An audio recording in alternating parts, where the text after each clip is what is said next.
Hello students, कैसे हो आप सब? Happy, healthy, better? ओके, तो let us start today's topic. Today our topic is dishonour of a bill. Dishonour का क्या मीनिंग होता है? जब असेप्टर कौन होता है? ड्रॉवी, जिसने बिल को एक्सेप्ट किया था और ये बोला था कि मैं इस डेट को रिटर्न में दिया था कि इस डेट को पैसा पे करेगा. ठीक है. अगर ड्रॉवी जब बीआर का टाइम आता है और पेमेंट नहीं करता,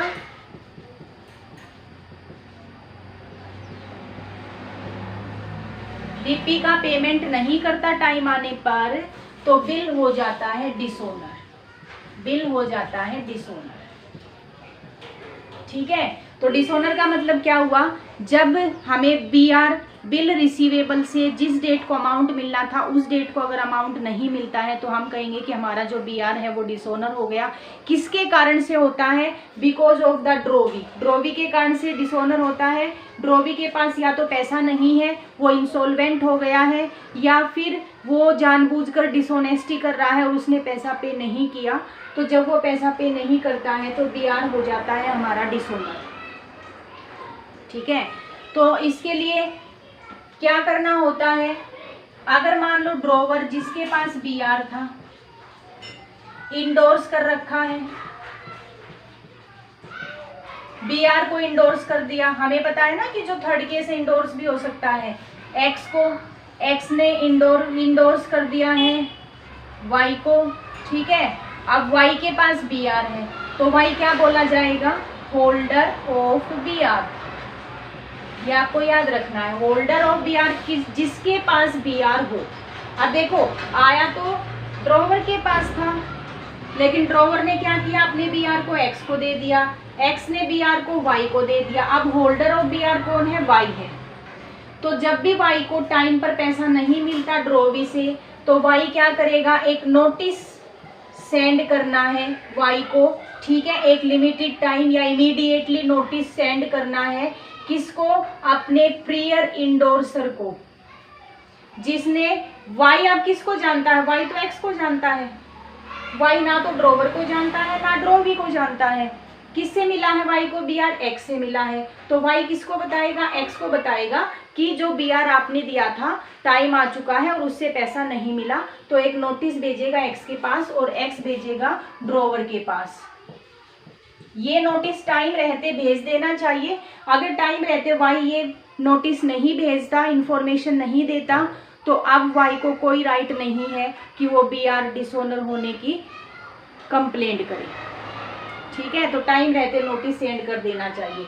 अब जब नोटिस ड्रॉवर के पास आ जाता है, ड्रॉवर को पता चल जाता है कि जो बीआर है, क्योंकि ड्रॉवी तो जानता है ना, ड्रॉवी को ड्रॉवर जानता है. ठीक है.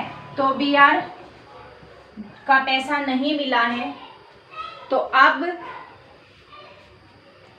जो ड्रॉवर है वो ड्रॉवी से बोलता है पैसा के लिए और ये मना कर देता है. तो ड्रॉवर के पास अब ऑप्शन है, क्योंकि रिटर्न में प्रूफ है, तो वो कोर्ट में जा सकता है. ठीक है. जब ड्रॉवर कोर्ट में जाएगा तो कोर्ट एक पर्सन को अपॉइंट करेगा.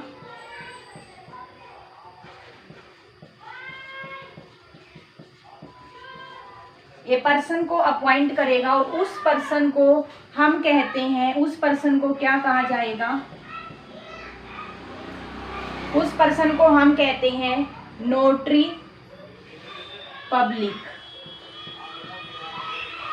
ये वो पर्सन है, ये वो व्यक्ति है जो कोर्ट ने अपॉइंट किया है. किस पर्पज के लिए? कि इस फैक्ट का पता लगाने के लिए कि क्या बीआर वास्तव में डिसऑनर हुआ है या नहीं. इस बात की सच्चाई का पता लगाने के लिए कोर्ट एक पर्सन को अपॉइंट करता है जिसे नोटरी पब्लिक कहते हैं. अब नोटरी पब्लिक का क्या काम होता है ये देखिए. नोटरी पब्लिक बिल को लेके, ठीक है, ड्रॉवी के पास जाएगा. नोटरी पब्लिक ड्रॉवी के पास जाएगा और उसे पर्सनली कहेगा कि आपके बीपी का भुगतान आपने नहीं किया है तो पैसा दे दीजिए. अब जब नोटरी पब्लिक के सामने भी ड्रॉवी मना कर देता है ठीक है, मना कर देता है ड्रॉवी कि नहीं मेरे पास पैसा नहीं है। तो अब नोटरी पब्लिक जो बिल ऑफ एक्सचेंज है उसके ऊपर डिसऑनर वर्ड लिख देता है, डिसऑनर्ड। इसका मतलब अब बिल का प्रूफ हो गया है कि ये बिल डिसऑनर्ड है। ठीक है, इन सभी कामों के लिए जो नोटरी पब्लिक है वो अपनी सर्विस, क्योंकि इसने कुछ काम किया, ये ड्रॉवी के पास गया, वहां इससे पूछा कि आप मेरा पैसा दे दीजिए, ठीक है, और बिल डिसऑनर किया है, तो इसके लिए ये अपना कुछ चार्जेस लेता है, ठीक है, और जिसे हम कहते हैं नोटिंग, नोटिंग चार्जेस, कुछ चार्जेस लेता है, उसे हम कहते हैं नोटिंग चार्जेस। और जब ये आप बिल के ऊपर बीआर लिखता है इसे नोटिंग कहते हैं, डिसऑनर्ड लिख देता है इसे नोटिंग कहते हैं, इसे नोटिंग कहते हैं।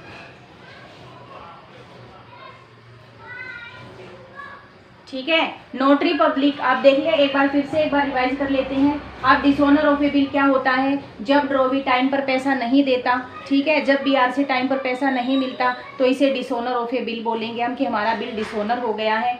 जब ड्रॉवर केस फाइल करेगा कोर्ट में, कोर्ट एक पर्सन को अपॉइंट करेगा, उस पर्सन को हम कहते हैं नोटरी पब्लिक। अब नोटरी पब्लिक अपने सेवाओं के बदले कुछ चार्जेस लेता है जिसे हम नोटिंग चार्जेस कहते हैं। नोटरी पब्लिक का काम का क्या होता है? ड्रॉवी के पास जाएगा, बिल प्रेजेंट करेगा पेमेंट के लिए, ड्रॉवी फिर भी मना कर देता है तो वो नोटिंग पब्लिक जो है वो बीआर के ऊपर डिसऑनर्ड वर्ड लिख देता है और इस प्रोसेस को हम नोटिंग कहते हैं। ये होता है बिल ऑफ एक्सचेंज का डिसऑनर होना।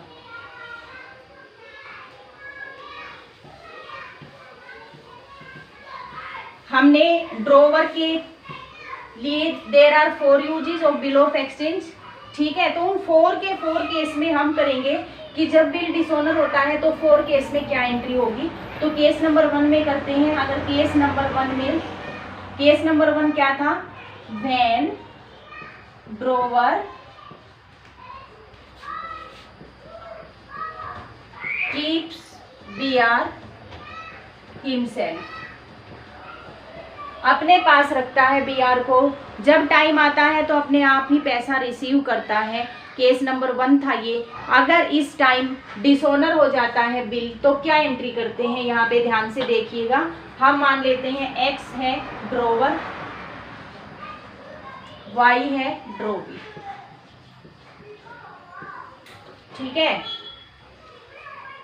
पहले की एंट्री हो चुकी है, अभी हम यहाँ सिर्फ डिसऑनर की एंट्री करेंगे।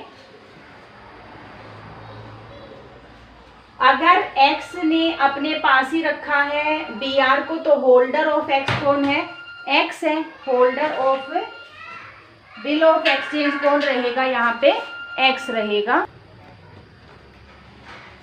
तो यहाँ पे X देखिए बेटा, अपनी पुस्तकों में क्या एंट्री करेगा? जब बिल डिसऑनर होता है तो एंट्री होगी Y डेबिट टू बीआर।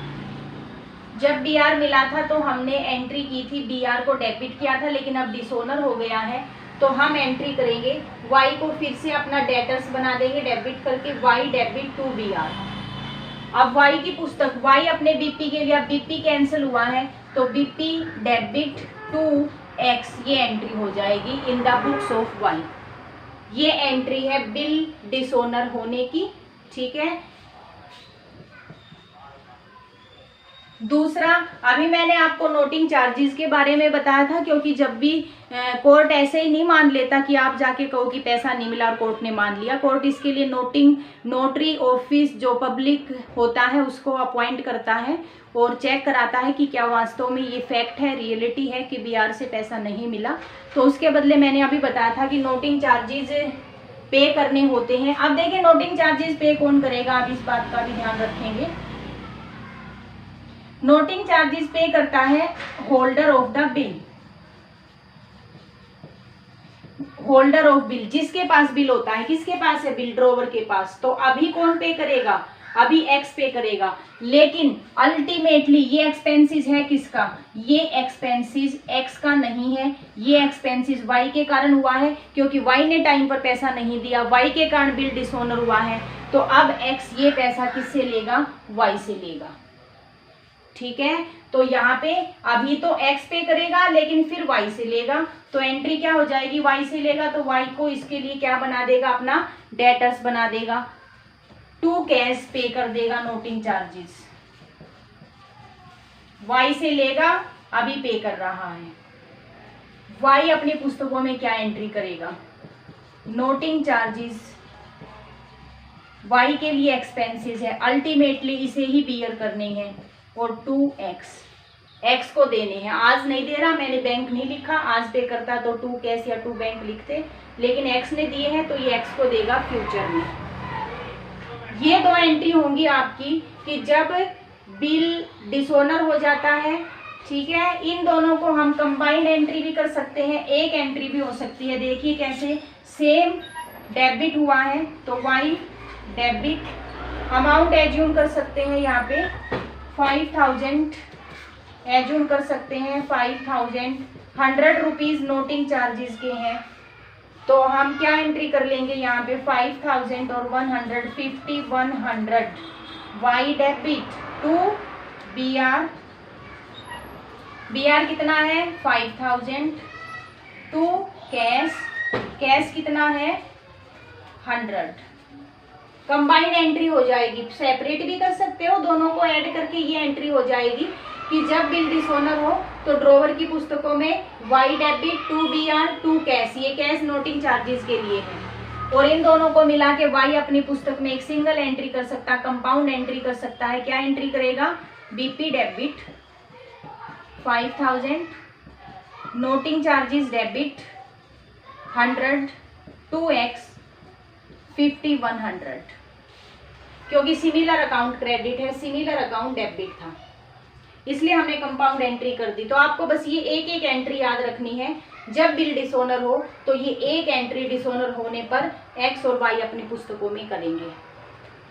इससे रिलेटेड जल्दी से एक क्वेश्चन कर लेते हैं हम। देखिए, जब x अपने पास ही BR को रख रहा है, केस नंबर 1, और बिल हो जाता है डिसोनर, तो देखते हैं एंट्री क्या क्या होगी।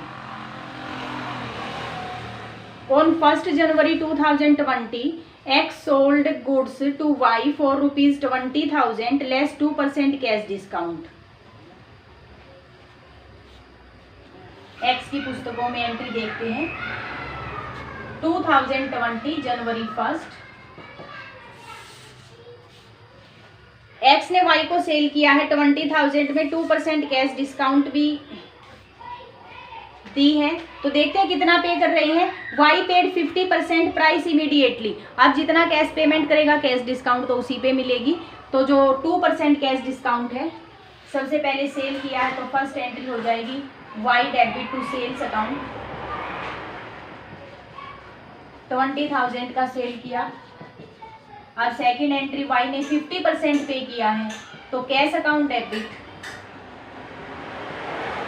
Discount allowed account debit, 2% discount हम दे रहे हैं टू Y, क्रेडिट का गिवर कितना 10,000 पे 2% हम निकालेंगे तो 200 डिस्काउंट निकलेगी, इसका मतलब हमें कितने मिले हैं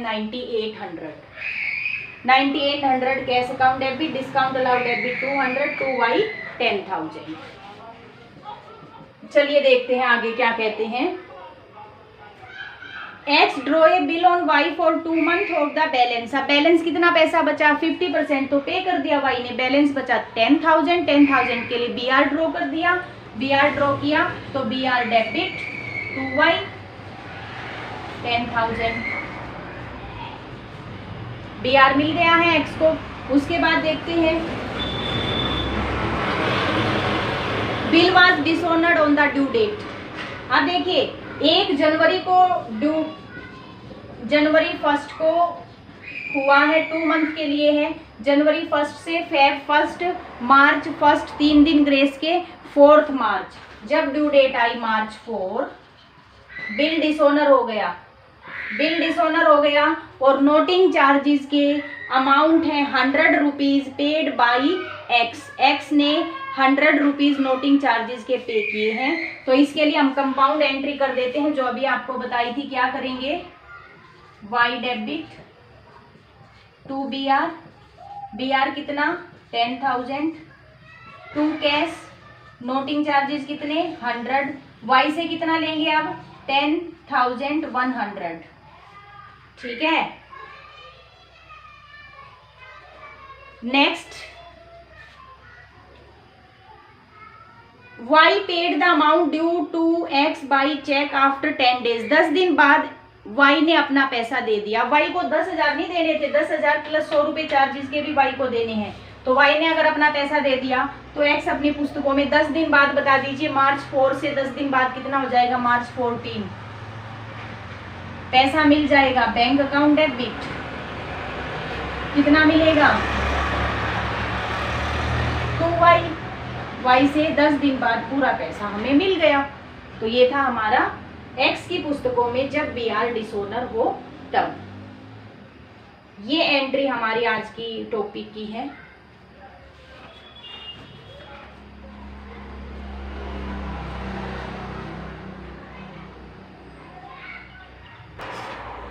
तो ये थी बेटा एक्स की पुस्तकों में एंट्री।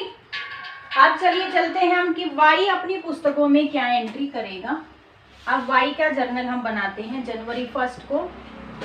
सबसे पहले उसने परचेज किया, देखो यहाँ पे सेल है तो उसकी पुस्तकों में क्या होगी, परचेज। एंट्री क्या हो जाएगी, purchases account debit to X 20,000। उसके बाद सेकंड एंट्री हो जाएगी यहाँ पे 50% अमाउंट जब पे करेगा तो जनवरी 1 को बैंक का X debit 10,000 to cash account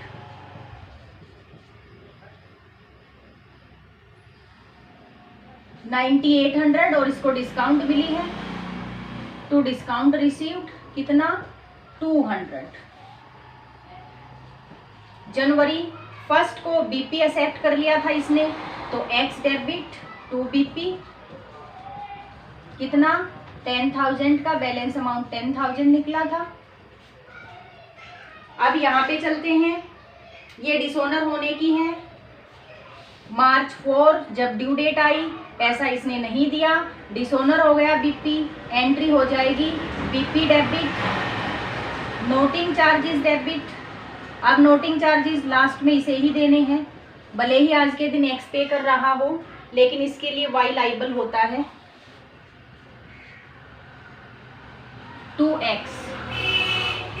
2x करके एक्स को वाई ने क्रेडिटर्स बना लिया है। क्रेडिटर्स जिनको पैसा देना है तो वाई को 10,100 रुपये एक्स को पे करने हैं। 10 दिन बाद इसने पे कर दिए हैं तो मार्च 14 को X debit 10,100 to bank account, ये कर दिया पे। चेक के द्वारा भुगतान हुआ है इसलिए हमने बैंक लिख दिया। तो ये है एंट्री होंगी केस नंबर 1 में जब हमारा बिल डिसोनर हो जाता है। उसके बाद आपका एक पॉइंट है बेटा रिन्यूअल ऑफ बिल। आप अभी सिलेबस में नहीं रहा रिन्यूअल ऑफ बिल, अभी सिलेबस से ये पॉइंट आपका डिडक्ट कर दिया गया है। हम डिसऑनर होने की चारों केस में एंट्री करेंगे। आज हमने फर्स्ट केस में की है, बाकी थर्ड जो केसेस बच गए हमारे कौन कौन से बचे हैं। सेकंड हमारा बैंक से डिस्काउंट कराने का है, थर्ड हमारा इंडोर्समेंट का है, फोर्थ हमारा बिल सेंट फॉर कलेक्शन का है। तो ये चीज़ें हम अगली नेक्स्ट वीडियो में करेंगे कि इन तीनों केसों में जब बिल डिसऑनर होता है तो क्या एंट्री करते हैं। तो चलिए आज के लिए इतना ही।